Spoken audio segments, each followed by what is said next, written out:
I very much appreciate taking a couple minutes to talk to me. Um, and wow, crazy story.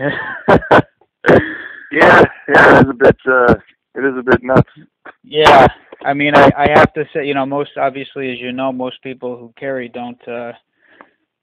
Something like that doesn't happen, and everyone always wonders, if they ever have to do that, what it's like, and what was going on and everything. So, yeah. So, I mean, first off, I commend you, man. That was a brave thing to do, definitely. Thanks, I appreciate that. Yeah, yeah. It's there's always the need for more people like that, I think, and that's it was a really, it was unfortunate that it had to happen, but it was nice to see that you were there to put an end to it. So I know you've probably gone over this 100 times already, but if you're okay with it, just kind of briefly give me a rundown of what happened. Like you were in the car and you saw something happening, and kind of what was going on. Yeah, so the wife and I were going to see a movie. It was, I don't know, 1:15 in the afternoon on Friday.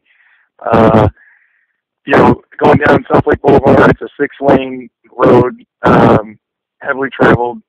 South Lake's one of the most affluent suburbs in the state. And I'm driving along, and just by virtue of my past, I've got this kind of knack of, kind of scanning. I guess you could say scanning sectors downrange, and Yeah. Paying attention to the surroundings. I'm a bit, people that mildly know me say I'm paranoid. My better friends and whatnot say I'm hypervigilant, right? So, Sure. I'm driving along, and probably half a mile down the road is this small red SUV parked on the side of the road in a right-hand turn lane that turns into a brand new retail area, and it caught my attention at first because I was like, well, that's odd that it's just stopped. And then the next thing we see, almost simultaneously, my wife and I, our personal belongings flying out the passenger side of the car. Oh wow. And so, clothing, purse, whatever. And and so, then I realized that the driver's side door was completely ajar. And I told my wife, I said, man, I bet somebody's having a heart attack or choking or something in that car. It looks like the driver's trying to, there's some kind of medical emergency. And I used to be a paramedic. And so, I was prepared to jump out of the car and do CPR on the side of the road. And so I'm slowing down I roll the passenger side window down, and I'm slowing as we're approaching. And, when I get to like a 45-degree angle on that driver's side door, I see that this guy just close fist punching, left, right, left, right, left, right. This lady in the passenger seat who's like kind of bent down, no longer sitting upright, bent down, and I mean, I was like, what the hell? Yeah. And it's almost instantaneously, once we saw the bars of close fist punches, the guy immediately postures up. He's out of his seatbelt, of course. He postures up and starts raining these right elbows down in the back of this lady's head and neck. And she's screaming like, you probably could have heard her 2 or 3 blocks away. I mean, she was screaming bloody murder. And again, almost near simultaneous, my wife and I were like, I think the guy's trying to kill that lady. And so I just threw the car in park and bailed out of the vehicle. I mean, it was just instantaneous. And she immediately got on the phone with dial 911, my wife, and I worked my way around the rear of the vehicle while, drawing from concealment, and, kind of came around the trunk and didn't want to, in the picture it's hard to see, but I wasn't next to my car. I was like, I don't know, 5 or 6 feet behind it and about, 5 or 6 feet off the, corner of the rear quarter panel. So, Okay. My wife wasn't in the line of fire if there was a gunfight, and the the assailant was in my line of fire, but the passenger wasn't. And past the assailant, and this is a big thing that nobody sees online, right? You can't see it. Past him is a brand new like grocery store that's under construction, and they just put the tilt wall concrete walls up. Okay. So beyond him was just a brand new like concrete and plaster wall for a retail development that is probably 6 months from completion. So, you know, online everybody's saying, oh, well, it looks like the victim's in the line of fire. Well, that's not true. Then it's, oh, you know, what's past the assailant? You know, there's probably cars and people. Well, no, there was a big concrete wall. So, you know, and then of course my wife's not in the line of fire necessarily where the car was stopped. And so you know, like I said, I mean, I immediately come around the corner. I come up on target and start yelling. I mean, as loud as I could, man. I'm still hoarse right now, actually. And I mean, I lost my voice for like half a day afterwards. You know, and I'm yelling at this guy, you know, stop attacking, you know, got my gun, stop attacking. And this guy, I had to say it probably 3 times, and he, you know, and before he noticed you? Yeah, okay. Yeah. And then, you know, as soon as he realized that, hey, there's somebody, you know, he kind of looked over his left shoulder, and, you know, I mean, in hindsight, my thought process was that he didn't immediately see the gun because he kind of turned very aggressively like he was going to rush me out of the car. And then I think, like, you know, a second or two later, you know, maybe just a second, he notices that I'm fully extended with the handgun on him. And his eyes got as big as saucers.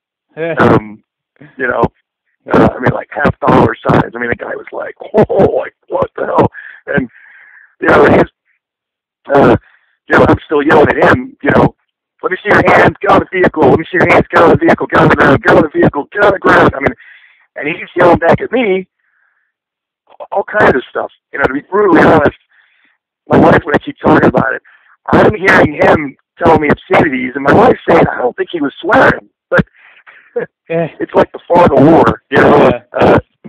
You know, but what I do know was that he was, you know, he was not compliant. You know, he was resisting getting out of the vehicle. Now, you know, I will say that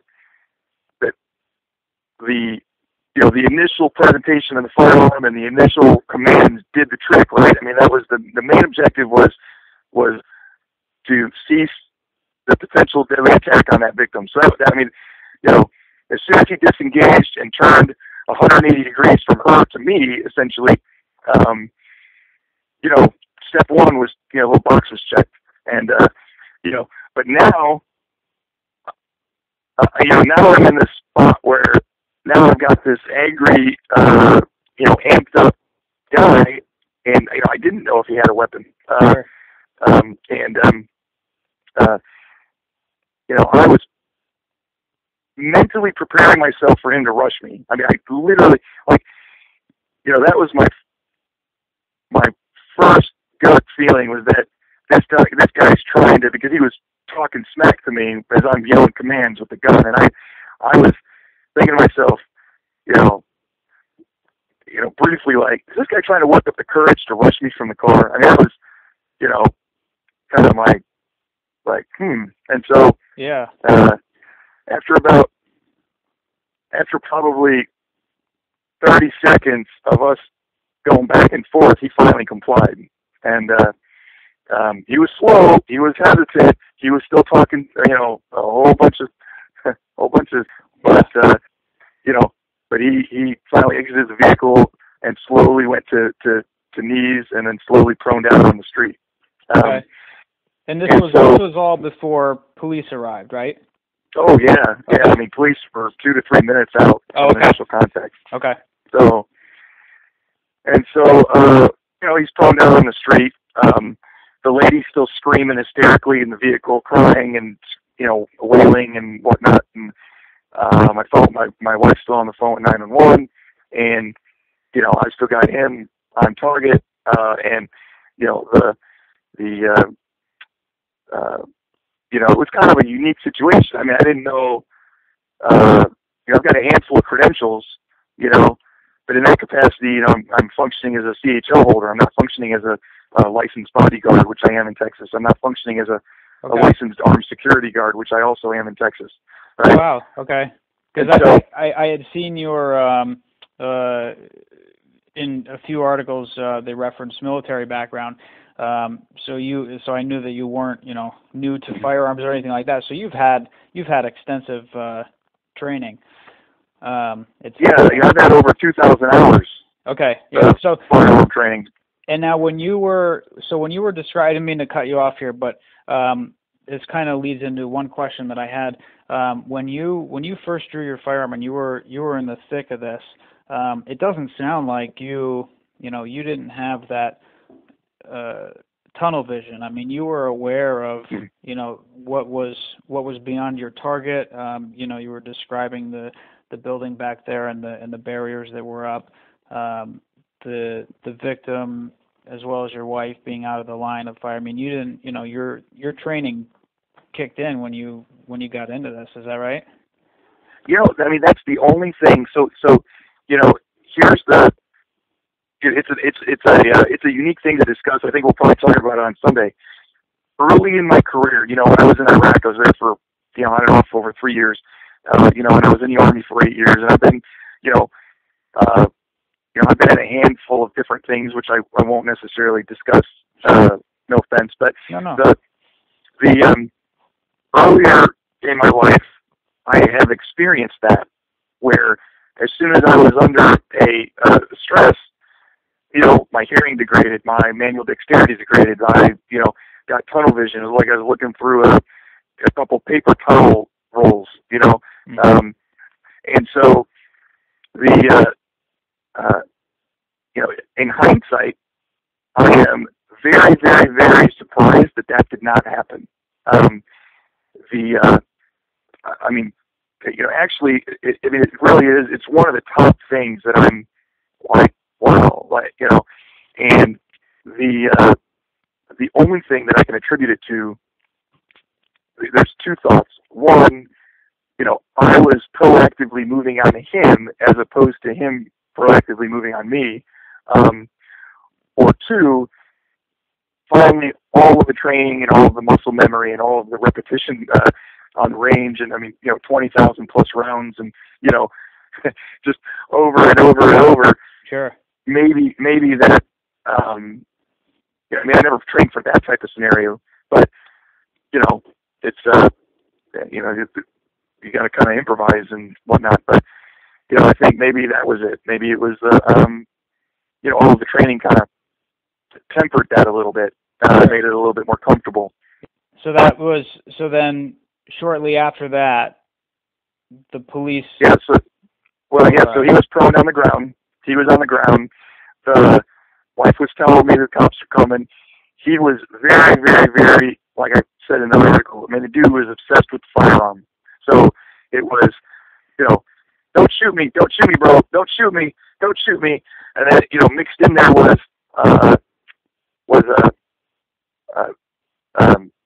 don't point that thing at me. Don't point that thing at me. Don't point, and he was kind of saying it with a very kind of an aggressive tone, Yeah. And so at that moment, I'm kind of thinking, all right, so the guy's prone out on the ground, his hands are clear, he had on athletic wear, I didn't see any firearm, he was wearing like basketball shorts and a t-shirt. Or, well, I know it was a loose-fitting shirt, but maybe his shorts were like he had shorts on. And so the threat or the perception of the threat was decreased at that time. And, I was sensing his insecurity and his agitation and it was just a very chaotic scene. She was still screaming, and there were probably, if you counted all the vehicles and all the people that had exited all the surrounding buildings and exited their cars, there were probably an easy 100 people that were, within 100 yards of the scene that were, either watching, listening, or both. Wow. So, it was, crazy. And I thought, I need to kind of try and take this down just a little bit. I heard the sirens way off in the distance, and so I was telling him, I said, I had actually, like, initially when I came around the vehicle, my finger was on the trigger. There was this brief thought that maybe the guy had a knife because of the way he was moving on her and the way she was screaming. But that became apparent almost immediately. It wasn't the case, but it was kind of a do I put my finger on the trigger or do I just stay on the trigger index? It's an item for discussion. In hindsight, I probably should have stayed on trigger index, but I think it's kind of a force of habit, to come out of concealment and come out of target and just automatically move to the trigger. Sure. With me and all the year, all the training and all the hours and everything, it's just, it's part of that muscle memory or whatever, in my opinion. And in hindsight, it's negligible, but, at any rate, he was on the ground and I was, I did have my finger on the trigger index at that point, but I was still fully extended. And, I told him, I said, hey, if you relax, you calm down, just chill out. The cops are on the way. They can sort this whole thing out. I'll take my finger off the trigger. He couldn't tell with the angle that we were on whether I had my finger on the trigger or not. At least, it was apparent to me that he couldn't. And I told him, man, I take my finger off the trigger if you calm down. And he was still talking, talking smack. And so I thought, okay, what? I lowered the firearm and I canted it to the left and then kind of also tilted it, the barrel, down towards the roadway so that he could see the right side of the firearm a little bit. Yep. And I said to him, I said, look. And he kind of, he started paying attention. I said, look at my gun, look at my hand. You see my finger? My finger's on this trigger index right here. It's not on the trigger. I told him, I said, calm down, take a deep breath. I'm going to keep my finger right here. You just need to calm down and relax, and so, he's like, don't shoot me. I said, look, you see my finger. My finger's not on the trigger. I'm not going to shoot you. I'm not going to shoot by accident. He seemed really worried about that. And so once I showed him, once he took a solid look and whatnot, I turned the firearm back to the normal position, and that took the tension down a few degrees, and so then not so long after that, then law enforcement showed up in mass, and at that point it was again a situation I've never been on. I've never been on that side of a law enforcement gun before, and so what am I do now? And the only thing I could muster, or the only thing I could come up with was, I need to look as least threatening as possible. So to me, that was move into a compressed ready position with my finger on the trigger index. I didn't want to move suddenly. I didn't want to drop the gun. It was chambered loaded.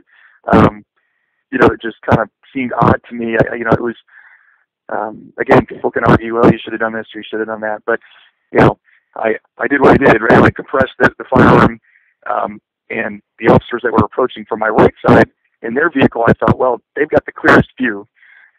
I really hope that they see the position I'm in and they see it as a legitimate, professional,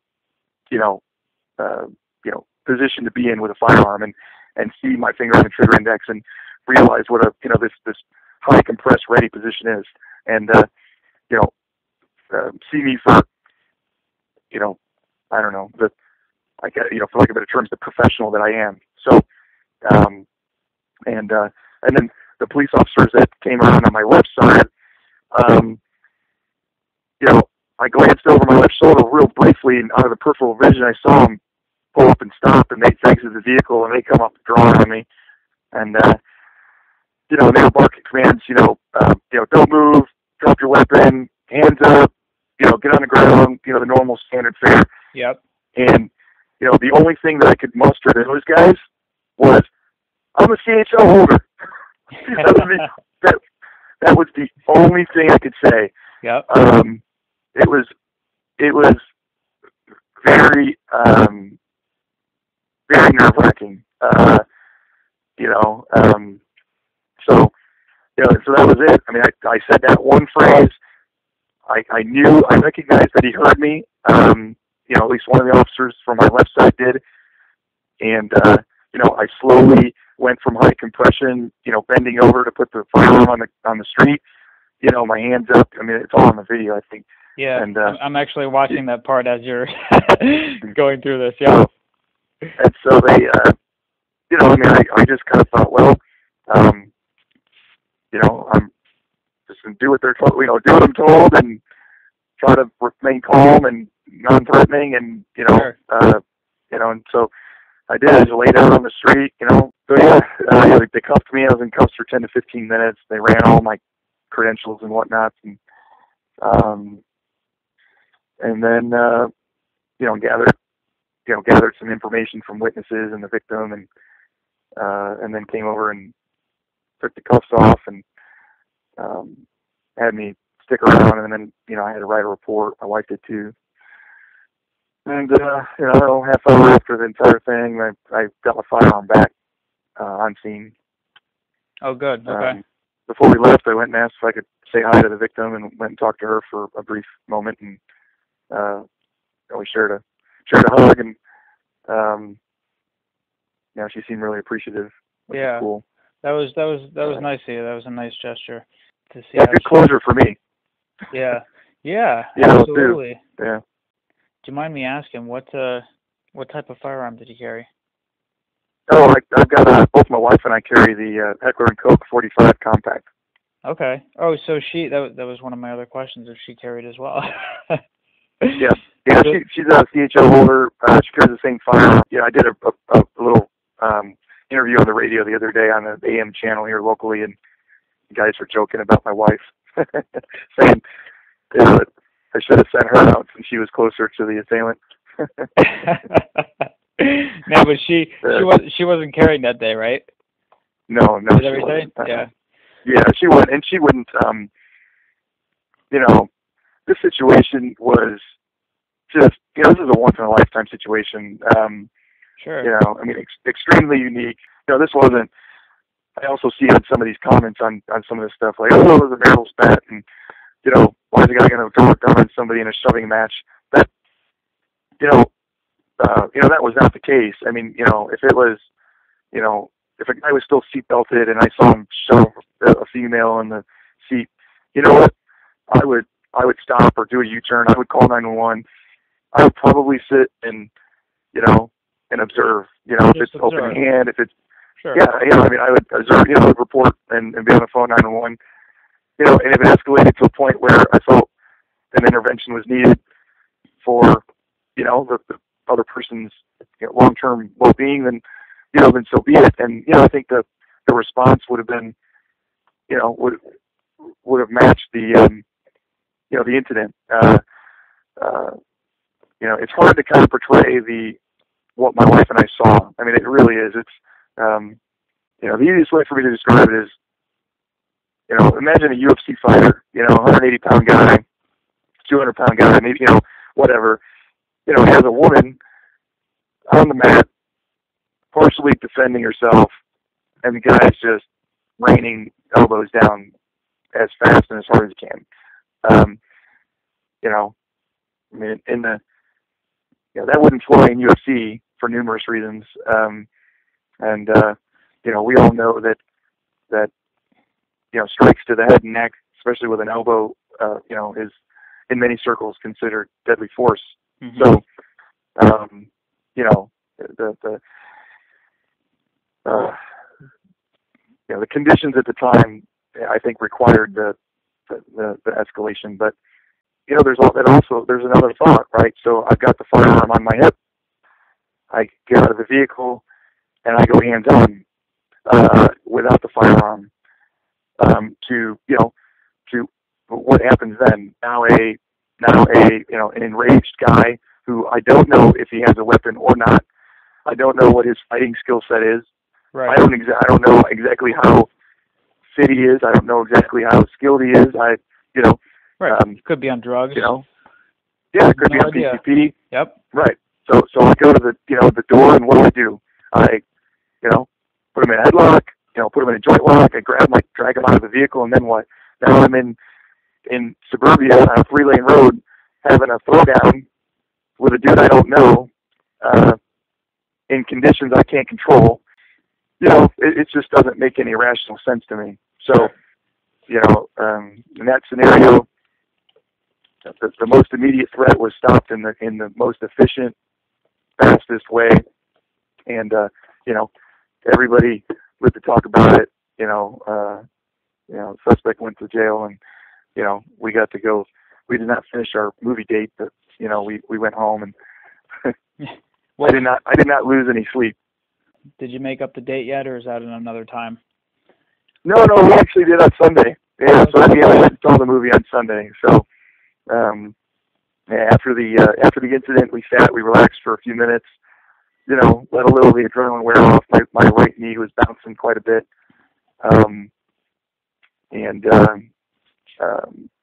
we ended up going and grabbing some Ecuadorian cuisine, not far from the house, and then went home to relax. It was a bit surreal. Yeah. But we finished the date on Sunday. Good. I'm not sure if you'd be able to answer this question, but since this happened, has your wife given her perspective of what happened? And I mean, if that's the case, you definitely don't have to go in detail with it. But did she happen to say what was going through her mind when you got out of the car and as this was happening? I know that's an open-ended question, but yeah, no, I mean it's a fair question. My wife, she handled the entire incident really, really well, man. I'm just, what's the word? I'm elated. I'm overjoyed at the way she handled the situation. She called 911. She maintained her head. She didn't get worked. She wasn't overly emotional, panicked. And when we first pulled up on scene, the only thing that I remember her consciously telling me was, "I think that guy's trying to kill the lady," and I'm calling 911. And then during the incident, she was saying out the window of the car, "I'm still on the phone 911. The police officers, are on the way. They'll be here any moment." That kind of thing. I think it's one of those questions that everybody has, and I find myself in the back of my mind asking it if when you're out with friends, for example, if something were to happen, how would you react? How would they react? Because really nobody knows 100% how anyone, including themselves, is going to react in a situation like that. But this is a good lead into the last question here. So, and again, just with no one really understanding what their bodies are going to do during something like this, their minds, their vision, hearing, everything. After being in this situation, including all of your background, all of the training and everything involved, do you have any advice that you would give to other people who carry a firearm? Well, one of the things that I am kind of trying to put out there is I don't know how it is where you live, but here in Texas, there's the state course, used to be 11 hours, and the majority of the classroom time with a simple marksmanship exam, and now it's 4 to 6 hours of class time with a simple marksmanship exam and a written exam. But the expectation is that before a person gets a CHL, that they're proficient with a firearm. However, in many cases, that's just not reality. And I think a lot of people think, well, I go to a CHL course, I'm going to learn how to handle my firearm. You know, and you know, this is something that's just near and dear to my heart. I've got, I know individuals, I won't say by name, but, they have a CHL that, that needs training, that need more confidence and more proficiency, and, they need to be challenged. And,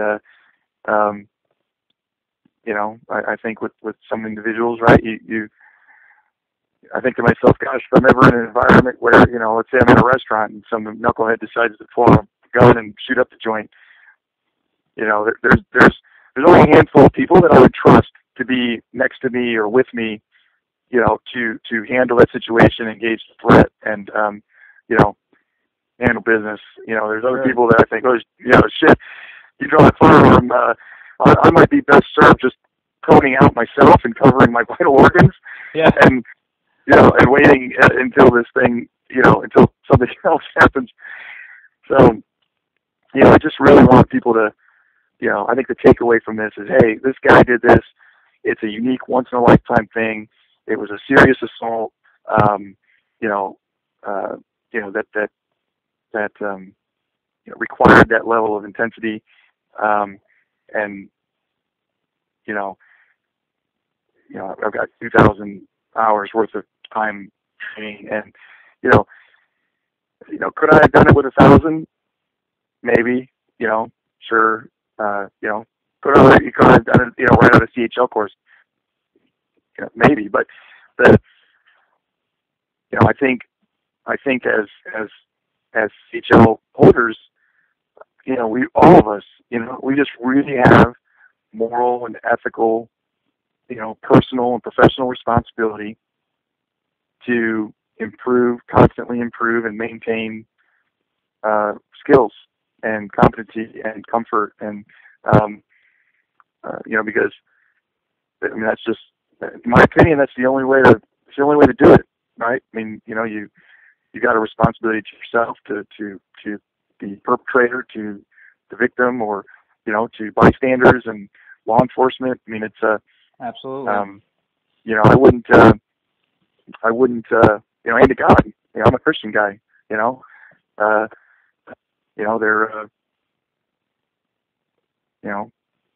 God forbid, situation comes up where, I have to draw a firearm and engage somebody and,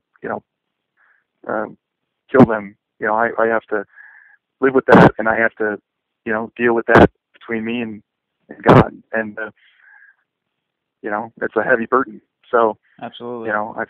I think, I don't know. I mean, I just say train. If I,